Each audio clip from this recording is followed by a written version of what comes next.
வணக்கம். என் குருநாதர் எழுத்து சித்தர் பாலகுமாரன் சார் அவர்களை மனதார வணங்கிவிட்டு உங்களுடன் பேச தொடங்குகிறேன். திருச்சி பொன்மலை அப்படிங்கிற ஊர் தான் நான் பிறந்த ஊர் அப்படின்னு உங்கள்கிட்ட சொல்லியிருக்கேன். அந்த திருச்சி பொன்மலை அப்படின்னு சொல்லும் போதே தமிழகத்தில் நிறைய பேருக்கு ரயில்வே ஒர்க் ஷாப் தெரியும். எப்படி இங்கே பெரம்பூர்கிட்ட ஒரு பெரிய ரயில்வே தொழிற்சாலை இருக்குதோ அதே போல அங்கே இருக்கிற ரயில்வே தொழிற்சாலை நிறைய பேருக்கு தெரியும். அந்த பொன்மலை அப்படின்னு சொல்லும் பொழுதே வெள்ளக்கார காலத்தில் கோல்டன் ராக் அப்படின்னு சொல்லி பழகிட்டாங்க நிறைய பேர். அதனால கோல்டன் ராக்கா அப்படின்வாங்க. எங்கள் தாத்தா திருச்சியை திருச்சிராப்பள்ளி அப்படின்னும் கோல்டன் ராக் அப்படின்னு ரொம்ப ஸ்டைலாக சொல்லுவார். நான் சின்ன வயசில் அதை கேட்டிருக்கேன். அந்த திருச்சியில் பொன்மலை பகுதியில் முக்கியமான 3 கோவில்கள் நான் சொல்லணும்னு ஆசைப்படுறேன். அதில் 3 கோவிலில் ஒன்று நார்த் டி அப்படிங்கிற ரயில்வே காலனியில் இருக்கிற ஒரு பிள்ளையார் கோவில், ஒரு அரச மரத்தடியில் இருக்கிற பிள்ளையார். நான் சின்ன பையனாக இருக்கும்போது அது ஒரு பெரிய அரச மரத்துக்கு கீழே ஒரே ஒரு விநாயகர் இருந்தார். இன்னைக்கு நவகிரக சந்நிதியிலேருந்து ஆரம்பித்து சாய்பாபா சந்நிதியிலேருந்து ஆரம்பித்து ஏகப்பட்ட சந்நிதிகளோட சாநித்தியமான ஒரு ஆலயமாக திகழ்கிறது அந்த கோவில். அதை பற்றி ஒரு தடவை பேசுகிறேன். அதே போல் பொன்மலை அப்படின்னு சொல்கிறோம் இல்லையா, அங்கே ஒரு மலை இருக்கு, அதுதான் பொன்மலை அப்படின்னு. வெயில் பட்டு சும்மா எப்போ பார்த்தாலும் தகிச்சுக்கிட்டு இருக்கிற கந்தக பூமி தான் பொன்மலை, திருச்சி அந்த பகுதி. அந்த மலை அப்படி பொண்ணு மாதிரி டகடகுதுன்னு வெள்ளக்காரன் சொன்னான். அதனால தான் கோல்டன் ராக் அப்படின்னாங்க. அது மட்டும் இல்லாமல் இதை பொன்மலை அப்படின்னும் அந்த காலத்தில் பழங்காலத்திலேயே அப்படி ஒரு பேர் இருந்தது. அந்த பொன்மலையில் உள்ள நுழையும் போது அந்த மலைக்குள்ளார ஒரு குடைவரை கோவில் மாதிரி அப்படி உள்ள நுழைஞ்சோன்னாக்க பொன்னேஸ்வரி அம்மன் அப்படிங்கிற தாய் குடிகொண்டிருக்கிறாள். இந்த கோவில் பற்றியும் இன்னொரு முறை சொல்கிறேன். இதற்கு நடுவில் சி டைப் அப்படின்னு ஒரு ரயில்வே காலனி இருக்கு. அந்த ரயில்வே காலனியில மாரியம்மன் கோவில் இருக்கு. அந்த மாரியம்மன் கோவில் சக்தி வாய்ந்த திருக்கோவில். நான் சின்ன வயசுலேருந்து அந்த கோவிலை தரிசனம் பண்ணியிருக்கேன். அந்த கோவிலுக்கு பால் குடங்கள், காவடிகள் அப்படி இப்படிலாம் எடுத்துகிட்டு வந்திருக்கேன்.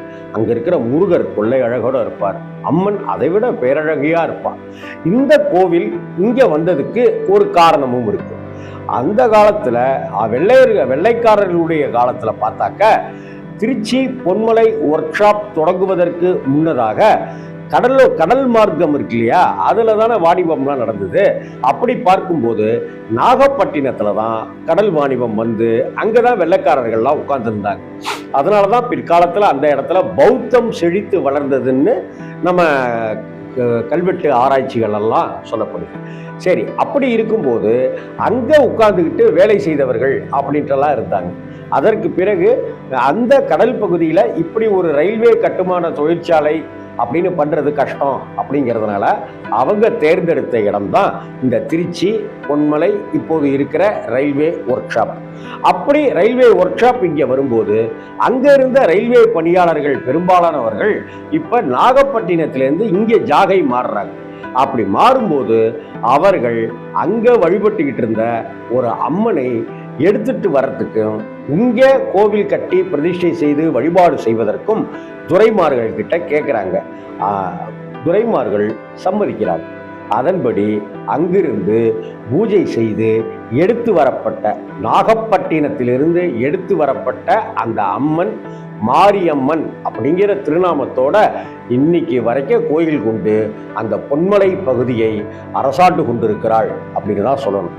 அதையொட்டி இன்னைக்கு வரைக்கும் நாகப்பட்டினத்தை பூர்வீகமாக கொண்டவர்கள், நாகப்பட்டினத்தில் ரயில்வே வேலை பார்க்காமல் மற்ற வேலை பார்த்து கொண்டு அங்கே மாரியம்மனை தரிசித்தவர்கள் இங்கே வருஷம் தவறாம அவங்களுக்கு உரிய தேவைப்படுகிற நாள்லையோ அல்லது ஃப்ரீயாக இருக்கிற நாட்கள்லையோ திருச்சிக்கு மாரியம்மனை தரிசிப்பதை, பொன்மலையில் இருக்கிற மாரியம்மனை தரிசிப்பதை வழக்கமாக வச்சுருக்காங்க. இது மட்டும் இல்லாமல் இங்கே வருஷங்கள் சித்திரை மாதத்தில் மிக பிரம்மாண்டமாக நடக்கக்கூடிய தேர் திருவிழா அப்படிங்கிறத திருச்சி பொன்மலை பகுதி மட்டும் இல்லாமல் திருச்சி பொன்மலை, திருவெரும்பூர், துவாக்குடி, இந்த பக்கம் பார்த்தாக்க அரியமங்கலம், காந்தி மார்க்கெட்டு, அந்த பக்கம் பார்த்தா உறையூர், தென்னூர், ஏர்போர்ட் பகுதி அப்படின்னு பல பகுதிகளில் இருந்து இந்த தேர் திருவிழாவுக்கு வருகிற மக்கள் ஏராளம் பேர் இருக்கிறாங்க. என்ன காரணம் அப்படின்னு சொன்னாக்க, ரயில்வே குவார்டர்ஸ் கிடைக்காம அங்கே போனவங்க அப்படிங்கிறவங்களும் வர ஆரம்பிச்சு, அவங்களுடைய உறவுக்காரர்கள், அங்கே இருக்கிற நண்பர்கள்னு வர ஆரம்பித்து அம்மன் கிட்ட நேர்த்திக்கடன் செலுத்தி வேண்டிக்கிட்டு பலன் பெற்று அந்த நேர்த்திக்கடனை பரிகாரத்தை செலுத்துவதற்காகவே அந்த கோயிலுக்கு வர பக்தர்கள் இருக்காங்க. அப்படிப்பட்ட கோவிலில் அந்த குவார்டர்ஸில் சி டைப் அப்படிங்கிற குவார்டர்ஸில் இருக்கிற அந்த மாரியம்மன் இருக்கிறா. ஆனால் குவார்டர்ஸ் தான் இல்லாமல் போயிடுச்சு. இந்த கடந்த 10 வருடங்களில் மத்திய அரசாங்கம் அங்கே இருக்கிற தொழிலாளர்களுக்கான காலனியை கண்டுகொள்ளவில்லை. இன்னும் சொல்லப்போனால் அந்த காலனிகள் இடிக்கப்பட்டு விட்டன, அந்த காலனிகள் அவ்வளோதான் சிதைக்கப்பட்டு விட்டன அப்படி தான் சொல்லணும். அந்த காலனியை ஒரு பெரிய தொழிலதிபர் கொண்ட நிறுவனத்துக்கு அதை கொடுத்து விட்டதாக சொல்கிறாங்க. எது எப்படியோ, ஆனால் ஊரே இல்லாமல் இருந்தாலும் சரி, அந்த ஊரில் மக்களே இல்லாமல் இருந்தாலும் சரி, அங்கே மாரியம்மன் கோவில் அமைந்திருக்கிறது.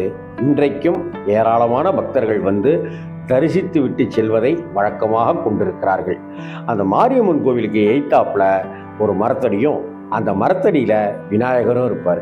அந்த விநாயகரை 108 முறை பிராகாரமாக அந்த மரத்தோடு அமைந்திருக்கிற விநாயகர் எங்கே இருந்தாலும் கொஞ்சம் பொறுத்திருந்து 108 முறை அப்படி பிரதட்சணமாக அப்படி வந்துருங்க, பிராகாரமாக வலம் வந்து வேண்டிக்கங்க.